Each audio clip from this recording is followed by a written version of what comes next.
Hi guys, welcome back. So in today's lecture, we will cover psychology. And to give guys some context before we jump into the actual topic, I want to give you where I am mentally right now.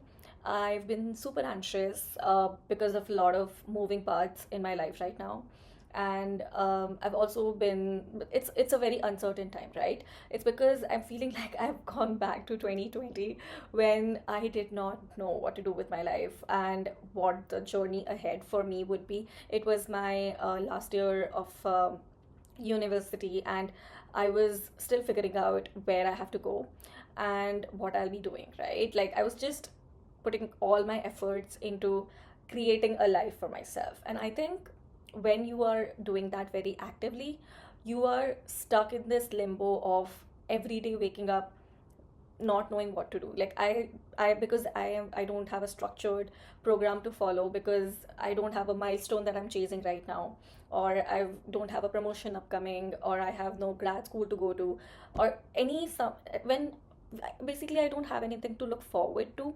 I might just say that. So I do feel stuck, and I'm sure a lot of you would be able to relate to this. But I just want to, and especially in this era of AI, when everybody's literally anxious about that how fast AI would be taking up their jobs, or the creativity aspect is being lost due to a lot of the AI talk in town, and how to even keep up with all the information that is out there, right? So I think we are in a very transformational era where things are changing faster than we can even keep up. So I feel this framework will really help to just regulate your mind and even regulate your thinking in a way that we can make the most of what we are handed with, right? Like, at least we are mentally okay. So even though the theory of this topic is important, of these circles, the practical application is also very important, that we can actually imbibe in our lives. So that's something I want to start with. So, in today's lecture, we will be covering the circles that Stephen Covey had introduced in his book called The Seven Habits of Highly Effective People. Now, the circles are circle of concern, circle of influence, and circle of control. Now, these circles are concentric in nature, and the outermost circle is the circle of concern. The middlemost circle is the circle of influence, and the innermost circle is the circle of control. Now, what does that even mean, right? So, the circle of concern consists of all the factors that are external in nature. Say, anything which we react to, that anything that we have no control over. Essentially, a reply that you were not expecting, an email thread, or even the bad weather. All of this consists of the things that not are not in your control. You can not have any control over this unless, say, you've just blocked the person or blocked the mailing list altogether. But that's also a reaction that you will do after you get that email or message. So it's all the things external to the nature, right? And we should be very mindful of how we react to these situations, because then again it affects us, right? The reaction to it affects us. Next, we move to the circle of influence, which are all the things that we can partially affect. Essentially, they have a level of luck attached to it. For example, preparing for an exam. You can prepare the most for an exam, and even then, there can be one question out of the syllabus, and you can do nothing about it.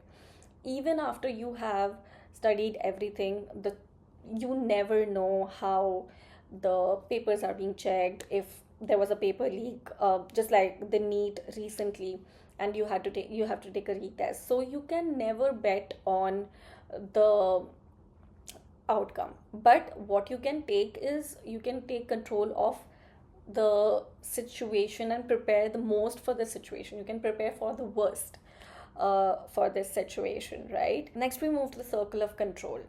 These are the things that lie completely in our control. For example, our thoughts, our bodies, our actions.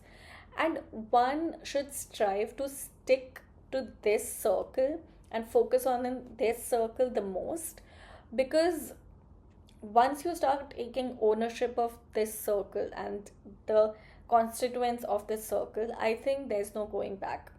Like if you're feeling anxious, right, you can make a dopamine menu for yourself and choose different little things from it. For example, going on a walk, baking a cake, or just having a little dessert for yourself.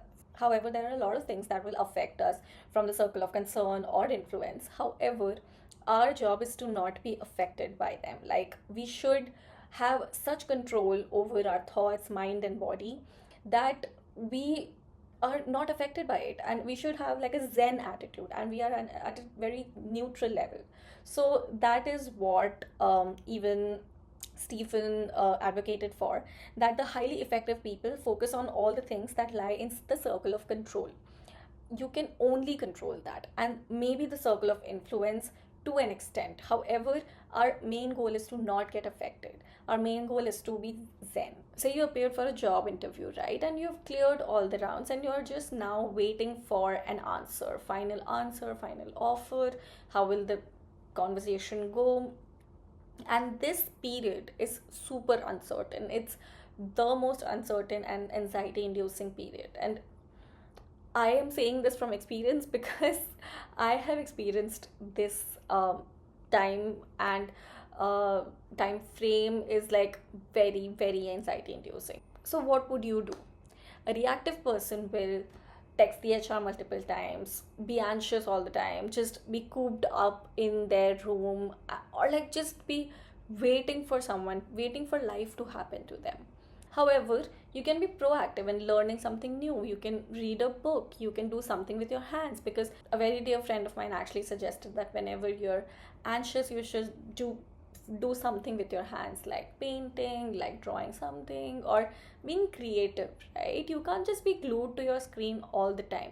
So, all in all, what I've actually learned from these circles of control, influence, and concern are that how much ever you prepare for something, how much ever you try to protect yourself from something, there will be a chance that it can go wrong. And you have to be prepared by either training your body, by either training your mind and thoughts in a way that you are not reacting. You have to be always ready for what life throws at you, and you have to just push through it, because that's how we will get through. Because life is not going to be easy. This era world is now becoming a very difficult place, and it'll only get worse from here. But what we can control is our actions. We can do it positively. Why be a reactive person when you can be a proactive person? This turned out to be a very rambly video, but I am trying to train my mind with these different concepts that will let me be a better version of myself. And I want you guys to also come along in this journey of mine. So that's why I'm picking up different topics which I'm interested in, and how can we interpret that. So if you have any other topics that would be helpful to cover, or things like neuroplasticity, or anything I can go deeper into, please do drop it in the comments below, and I will see you next time. Thank you. Bye.